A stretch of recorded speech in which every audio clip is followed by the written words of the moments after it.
И спрямо Жигулето идваше от Вятово, който момчето идваше от Билки, дете семейства. Но с Пежето, който излиза от Сеново към Разград хвана пътя, с силна скорост. Голяма скорост, пияни. Пиян беше сам, нито по-точно не знам. Последен момент чуваме, се удариха тук. Има смъртен случай в Жигулето.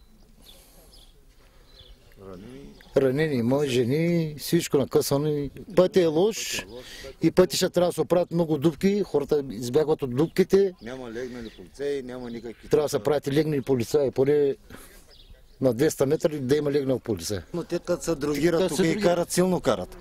Им са давали долу специални там стаи и всяка вечер са другирани. Това е. Няма никакъв закон, няма никаква справедливост. Ами местни жители, да. Средна възраст, 35 годишна възраст. 30-35. Значи един е на 45 години, който се върна от Белгия, човека да почива. На почивка си е дошъл, а другото момче също от Германия е дошъл. Значи хората дойдоха да почиват и при това положение, разбираш ли, случва се най-голямата беда. При това положение, значи, няма никакви мерки взети, няма никакви обстановки в селото да се видят, да им се вземат някакви мерки сериозни.